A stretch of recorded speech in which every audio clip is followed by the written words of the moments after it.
father of an openly trans son who committed suicide about 8 months ago. And I wanted to share with you a little bit about what that journey for us was like. They say that first let's start with something. Trans people exist.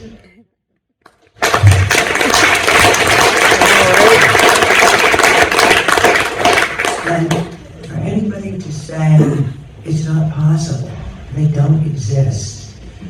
To me, it's sort of the analogy that I keep thinking is, you can be raised, like I'm Jewish. I was born into a Jewish family. I was raised Jewish. You test my blood, it will have Jewish DNA. But guys, I am allowed to convert. I can, in my heart of hearts, say, you know what? I feel Catholic. And I can be Catholic. The analogy is the same. And people assume that trans people must have an underlying mental illness. I am convinced it is not being trans that is the mental illness. What causes the mental illness is the reaction of society towards trans people.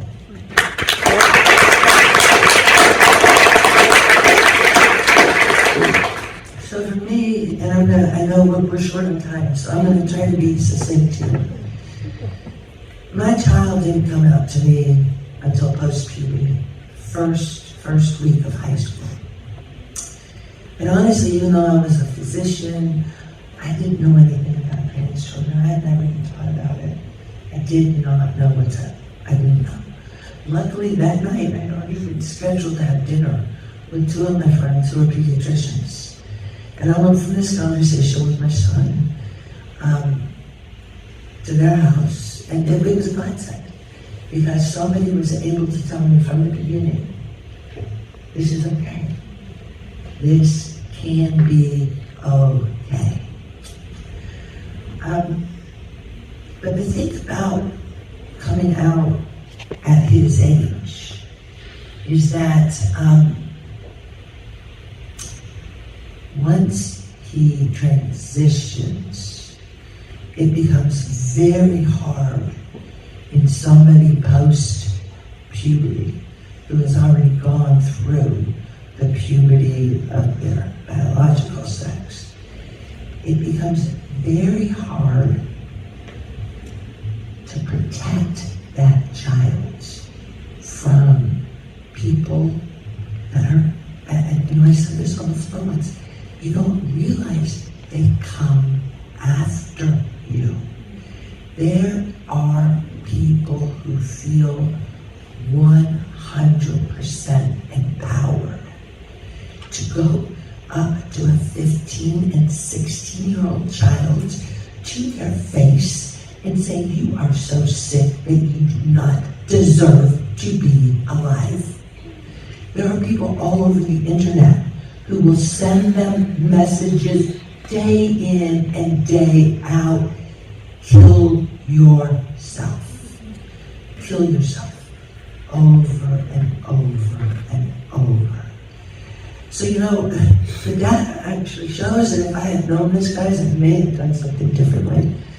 The data shows, honestly, the younger you come out, the higher your risk of suicidality and suicide. And in our case, what it was the chronic over and over again micro trauma of trying to just be your authentic self in a world that did not feel that they needed to acknowledge it. So So that is why, for me personally, things like this pronoun bill that we passed last session is so hurtful. Because we have data, guys, that show if you can get one adult to affirm a child, you can decrease their chance of suicidality by 20-30%. If you can get that child affirmed by adults, not by classmates, it doesn't work by classmates. It has to be adults in environments, at home, at school, at work, at church. Every one of these can add to their sense of well-being and their sense of being worthy. So we passed laws in my state, literally making it entirely optional. Optional. Any student, any teacher can, on their own, even if I have a diagnosis of gender dysphoria, even if I send in a letter to the school saying this is something my child needs for their health care, guys, and mental health care, and physical health care, it is all health care.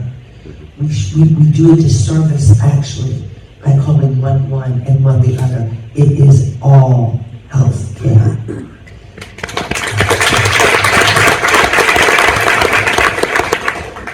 So anyhow, these laws basically are designed to propagate hate. For us, and I'm going to go through this briefly, because this is honestly not a story I've shared in public yet, but I think it would be worth this audience to hear what we went through. You know, my child went to the same school from kindergarten through high school. He transitioned openly and publicly to the point where he was willing to testify in our legislature and was known as a young trans male. But what happened to him, from the best I can tell, he made it through high school, and it was hard. It was hard. And the head of his school told me at one point, Harvard-trained educator, that he had never in his life met a meaner class of children. And then when you have adults who say that you do not have to affirm this child, what it does is it gives the children, and children will be mean, it gives the children the authority to do the same. We got out of there. We sent him to college. He got in his first choice school, praying that we're in a safer place and we're going to do better. And within a year of what happened to us, so once he got into a safe environment, once he got somewhere where he was no longer constantly like this fight or flight type of thing, the hurt, the pain, everything that he had held on to and internalized just to get through middle school, get through high school, get the hell out of there, came back. And it just welled out of him. He called me, Mom, I can't quit crying, and I don't even know why I'm crying. And the diagnosis eventually was complex post-traumatic stress disorder. And, it's not easy finding good mental health care and finding the appropriate mental health care. It's extraordinarily expensive. As a family, I'd say that first year, we spent over $250,000. And all told, I think we've probably $500,000 out of pocket. But when we got him to the place, basically what they told me is that he had spent so long trying to figure out, what do I do to fit in? How can I be included? What can I do to belong? That basically he had lost any sense of actually who he was. That his core identity was not there. We spent years and years getting that identity back. And the day my son killed himself, his psychiatrist called me and said the 80% of Henry that you knew and you loved did not do this. But there was still inside so deep, because he had tried to put it away to where he couldn't hear it and see it and feel it. But those messages that you are unworthy, that you do not deserve to exist, that you are so strange that we can't even figure out how to make an accommodation for you in our classrooms. Part of that was still inside. So, you ask my son's friends, his closest friends, his friends up in DC, because he didn't live at home with me anymore. I sent him off to college when he was 17, 18 years old. His closest friends will say Henry was murdered. But it wasn't Henry. It wasn't Henry that did the suicide. It was the pieces of him that were still so hurt and so angry and so lost, and didn't believe there was a way to ever really fit in. So that's what happened to my child.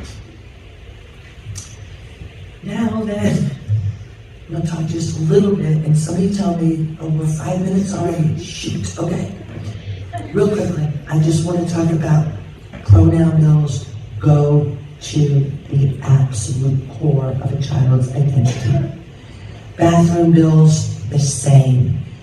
These laws are intentionally being designed to hurt these children. Politicians in my state will get on TV and say, we will eliminate transgender children from the classroom. Now why? And real quickly, I know I have 5 minutes, but I need to tell you this, because this is important. It started back in 2002. American College of Pediatricians formed in response to the American Association of Pediatricians saying that it was okay for gay people to adopt and raise children. And this was a small group of pediatricians at the time who broke off from that group because they believed as an ethical absolute that homosexuality is deviant, that it is not safe to be around children, and that it should not be tolerated. And over the years, these people, this group of about 500 providers, maybe 40% of whom are actually have MDs behind their name, have hooked up with a group called the Alliance Defending Freedom. And the Alliance Defending Freedom is a Christian nationalist group. And they have successfully brought this legislation and passed it now in 20 state houses in the country last session. Now, why are 20 state houses in the country receptive to this language? I'm going to tell you quickly and then I'm going to stop, guys. We are at a precipice.